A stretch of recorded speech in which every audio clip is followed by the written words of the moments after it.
My favorite activity to do in the Yakima Valley would be to go snow tubing with my family. Although I don't like the cold, that going up and down the hill warms you up pretty quickly. Hello, everyone. It's Dr. Christina Kishimoto. I am excited to be with you again under the Flamboyán. As you know, every month we feature an amazing woman leading in the United States. And with me today, I have Doctora Maria Lucero, who's the Assistant Superintendent of Teaching and Learning in the Yakima School District in the Yakima Valley, which is in central Washington State. So, welcome, Maria. Thank you. So I'm excited to be talking again because I saw you just a few weeks ago. We were at the WALAS or Washington ALAS conference, and you were on a panel of executive leaders, and you were great. It was so much fun to hear a little bit of your story. How was that serving on the panel?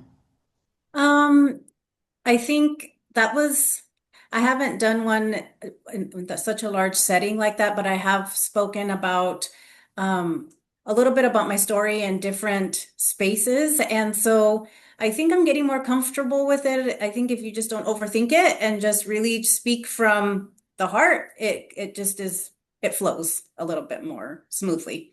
Okay, so you're basically saying that it was more fun for us in the audience to listen than maybe for you to be Yes, up yes. there in the spotlight. But it was great. One of the things that I love about Wallace in particular and certain spaces like that is how much we get to network and see friends. I had friends in the audience that I've known for over 20 years. And so that was a lot of fun. And that kind of changes the definition of networking. And so I'm wondering, how you use time like that to network both formally and informally.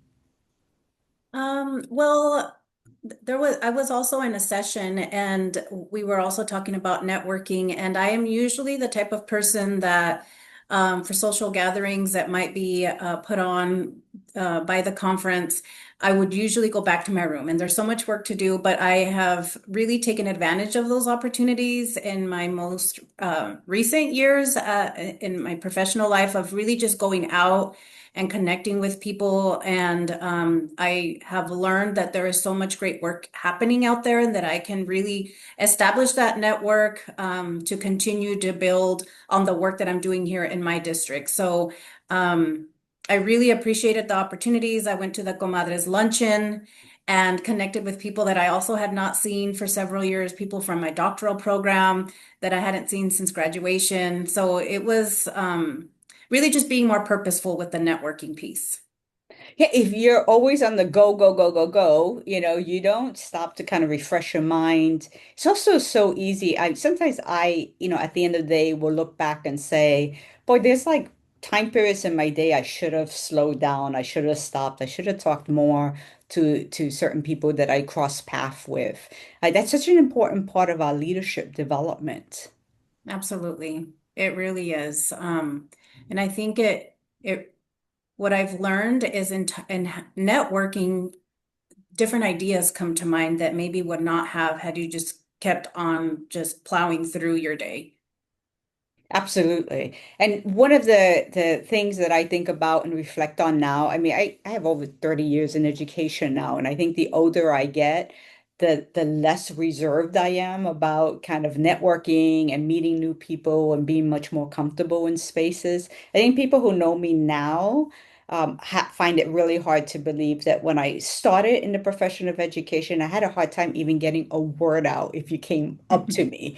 I was extremely shy, and it took time, right? It took time to kind of develop my personal and professional persona, and that's a space that I was just kind of really taken aback by the way you kind of blended those things and the way you talked, what seems so comfortably, but I know that's not always true in panels. But I always made sure I separated my personal story and my friends outside of work from my professional persona. And so people saw me as so serious and intent in my younger years. And how do you like manage that now as you think about who you are as a professional with a full life of experiences to bring into that space?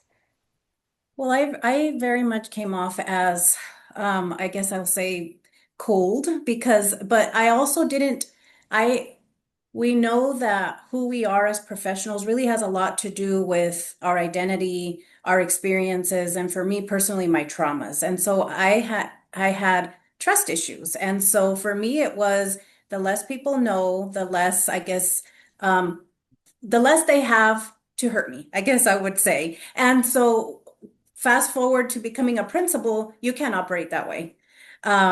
And so it was really, I took my staff that I was with for 10 years through the journey of really healing through a lot of that and being open with them about why I was who I was as a leader and that I was growing in certain areas. Um, and and really just trying to presume positive intention. That was one of our norms.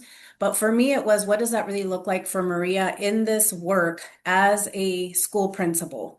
And then just being able to have those conversations with my staff. And um, so it has been a long journey for me, but I am in a much better place and just being able to open up and try to connect with others. At Wallace, it's a unique experience because there are many more people that look like me there. So that does make it a little bit easier, I will say that, versus there have been spaces where I might be the only Mexicana female in a space where it is not as easy to engage, and I have to be more conscious about doing that, but I try not to shy away because I know that I'm at the table for a purpose and there are others who are not, and I need to be able to engage to ensure that the voices that I'm representing are heard.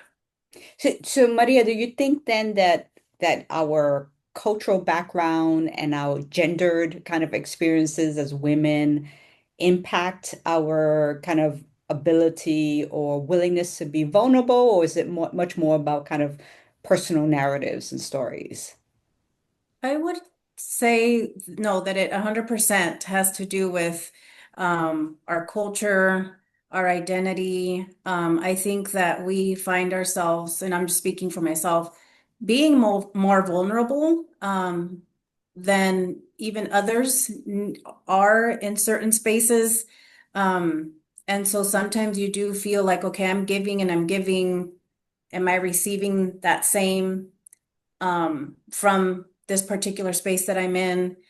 And I think I'm at a point now where it's like, I don't know if I can really concern myself with that. Like, I just need to be able to be who I am um, in these different spaces. Yeah, so how does that then impact how you think about what you're willing to share about your story with the youth generation and the young professionals that cross your path, that are part of your district, a part of your networks? How does that come into play today for you? Because it's funny, Maria. I look at our young people today and they just seem so much more confident in saying Hmm. a lot about themselves and sharing in ways that I don't think my generation had the same type of mindset. But at Hmm. the same time, you and I know in this profession, our young people need guidance. They need to know our Hmm. stories. They need to understand how to use those stories and place themselves within these power structures that impact them. And so, how does that impact how you share today?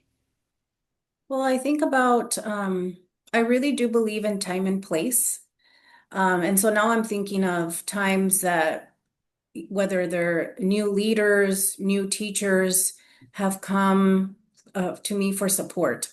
Um, and for a lot of the people that I work with, you want to jump immediately into the issue, right? And for me, what I have found is people, especially when it is a conversation where you're addressing some sort of problem or something didn't sit well that somebody did or said, is helping people understand why that may have landed a certain way. And so for me, a lot of the younger generation that I talk to will say, well, they made me feel this way and they made me feel that way.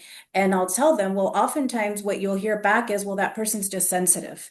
I said, so being able to articulate when you said X, when you did Y, then it landed for me in this way because. And it really starts to help people understand who you are and how to really engage with you in a way that is going to be productive. That's really, I think, the kind of guidance our young people need. And it's not just our young people. I think when we interact with one another as professionals in a hyper kind of politicized and sensitive environment we're in right now, stopping and thinking about where people are entering a conversation, where their mind is at that moment, and kind of their heart and how they're experiencing things is so important, right? To keeping conversations going and keeping connected. I know you served as a principal in the Yakima School District. Did you grow up in that region? I did grow up in this valley in the Yakima Valley. I actually graduated from Wapato High School, which is about a depending where you're leaving Yakima from, 15 to 20-minute drive. So I graduated from there, and as I was attending Central Washington University to get my teaching degree, I was a paraeducator for a couple of years, and then got my teaching job once I finished at Central Washington University. Yeah. So as you look at yourself now and where you are, you're in an executive level position in a school district of over 15,000, in a significant district, very diverse, large Hispanic population, mostly Mexican, and there's a rich, amazing, like 100-year history and story behind that. But you didn't just land here, and you didn't just go to high school there and land here where you are now. There's a lot to your story as you think about kind of through lines in your life, because I love to think about through lines. I grew up in the Mhm. South Bronx, Mhm. in the housing projects, a very diverse community of Puerto Ricans and Jamaicans and Haitians, and we were just from all over the place in the South Bronx during that time period. And I think about the through lines between what I learned in that environment and how I ended up and landed in the superintendency. I don't see that as an accident. I can see through Mhm. lines. And I wonder, when you look at Maria as a child with big dreams and aspirations, what are the through lines you point to in terms of what you were wondering and wanting to do then and where you are now? Well, I think my path as far as making certain decisions that would impact my life um, really forever stem back to being a very young mom. So I had my daughter who's now turned 30 this year at the age of 14. And I learned quickly, I didn't think about it in the moment as an eighth grader going into my freshman year, um, how impactful educators can be, both negatively and positively, in a young person's life. I was very fortunate to have had educators in my life who looked beyond. And now, having been an educator myself, I can only imagine what they were thinking, seeing me starting my freshman year pretty pregnant. My daughter was born September 15th, and I think we started right after Labor Day. Um, and I call them my angels because they truly, and looking back, were angels that saw something in me that I just really did not see. And had it not been for them, I just really don't know if I'd be where I am right now. And so the passion of teaching and being a part of other children's life really stem from those educators. And there are opportunities. I've had opportunities to leave the Yakima Valley. I did attend when my parents went through a divorce, Barge Lincoln Elementary, and so I know there are little Marias out there that are going to be in my shoes someday. And so being the assistant superintendent of teaching and learning now is how am I supporting our leaders so that they have that same impact on the children that they're serving, the staff the school communities that they're serving in ways that really could shift lives forever. And so I will often say that, I mean, I'm fully invested in this community. I see myself in the community, having been a principal, um, when little girls that look like me would say, "You're the principal," and like with just like they'd seen like some magical fairy or something. Like it just was not something that they often see a person, female Mexicana, that is familiar with the like pozole, like the different foods that I could engage in conversations with them about just their lives, that we were so much more similar than what they had perceived a principal to be. And it helps these young children and these young people to realize that there is no shame in your background. I mean, we're in a country right now that's trying to shame people based on their backgrounds. Yeah. And it's not just Mexicanos, right? It's across the board. And for them to see that there are leaders who represent them, I think it's incredibly powerful. It was very meaningful to me. I'll quickly share a story when I was the superintendent in Gilbert, Arizona, a very conservative district in the East Valley of Phoenix. I had a woman who worked actually cleaning the offices, who came up to me and had heard me speak in Spanish at one of the board meetings. And so she waited for me before she started work to ask me if I was Latina, Hispana. And I said yes. And she said, I mean, this is a woman, a working woman with her own family, who said to me, I didn't know that Hispanics could be superintendents in this country. Mhm.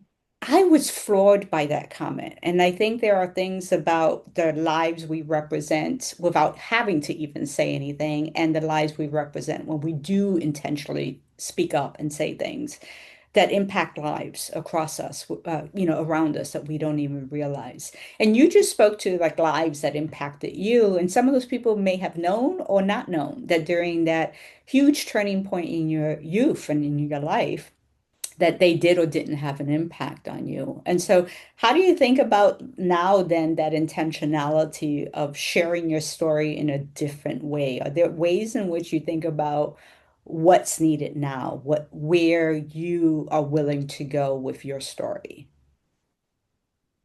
Again, I really think it just depends on the context. There was a situation with a colleague.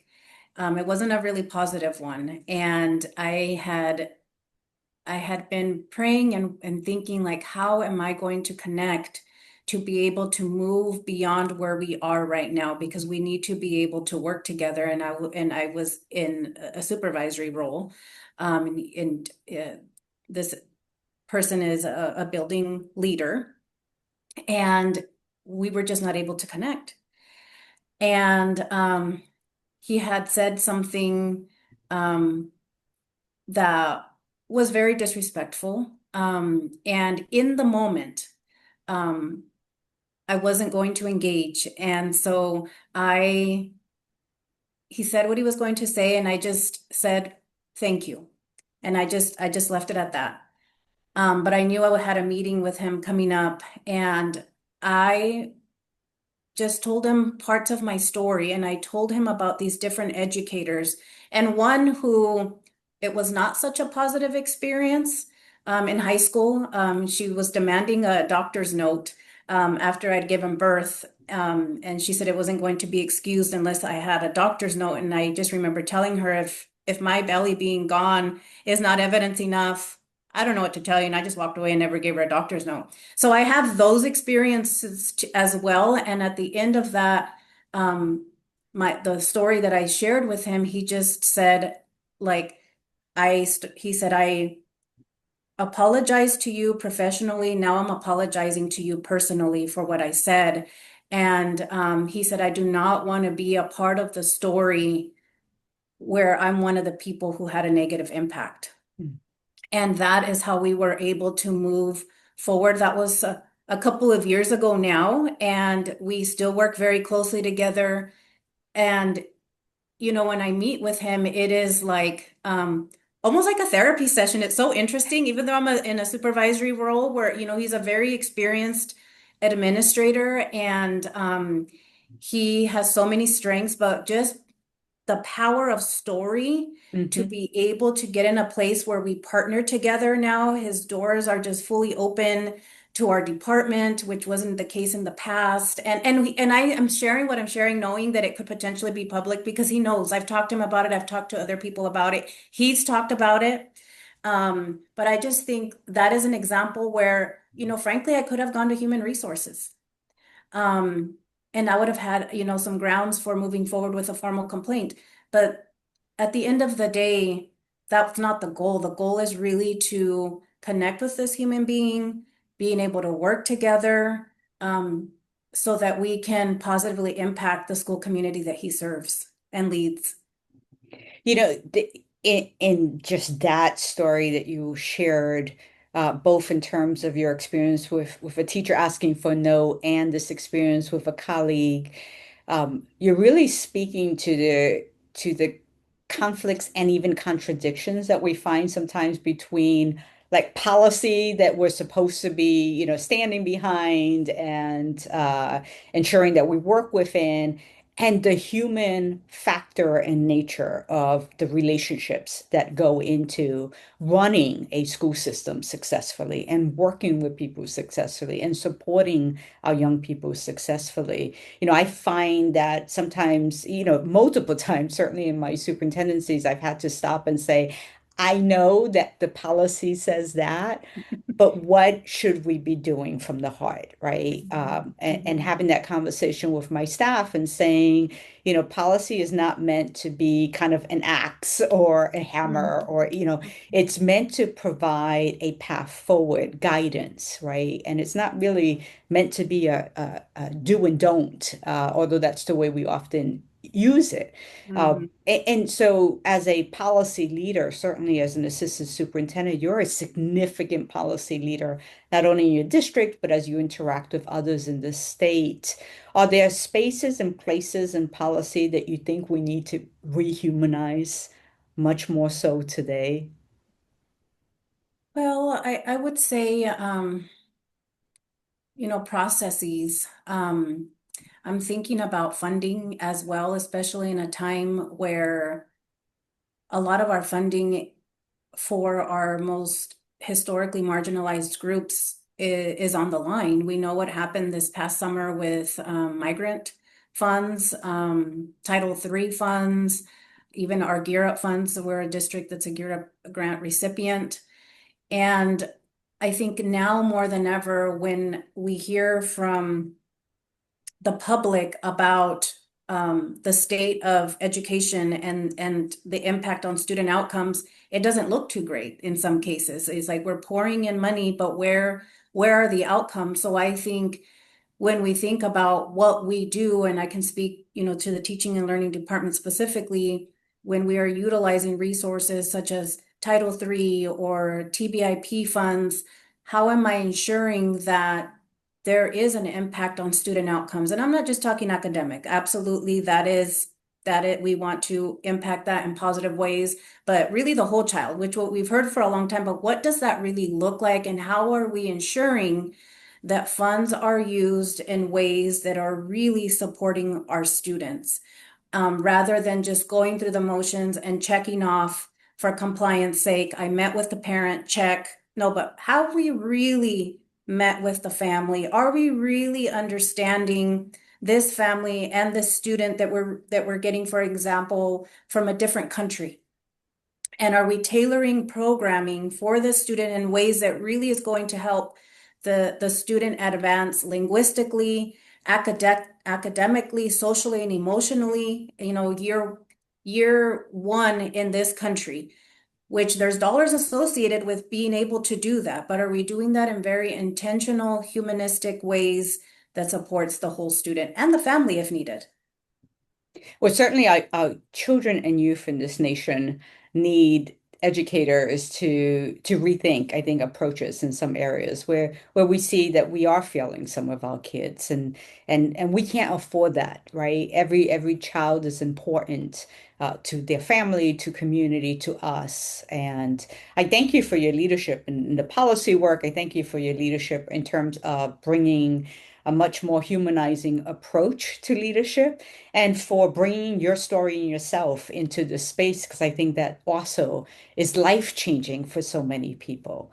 And so I thank you for the time today, Maria. I'd love to just keep chatting with you. Thank I you. really appreciate this. You mentioned earlier about kind of, feels therapeutic sometimes to speak to your colleague. I think I do these stories because it's therapeutic for me, right? It Yes. just says, yeah, we're doing some good things, and we have some Absolutely. amazing people leading in this nation, and we have tremendous stories of people that we need to share. And my favorite thing is how diverse we are, right? Even when we talk about the group of women, or we talk about as a group of Hispanics or people of color, or we're talking about the Black community, the Asian community, or all of our educator community. We're very diverse groups even within these groups, and it's so important to tell our stories because there are just so many gifts, I think, in sharing those stories. So thank you, Maria, for being able to share some time with me today and giving this gift of your story to the leaders in this nation through this platform. Thank you for the opportunity.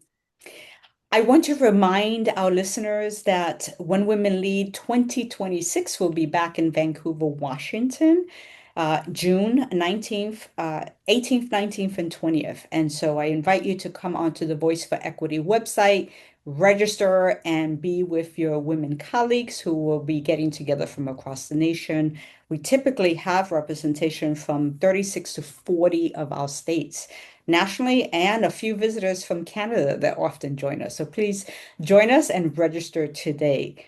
Dr. Lucero, thank you for being with us, and I will see you around the state of Washington.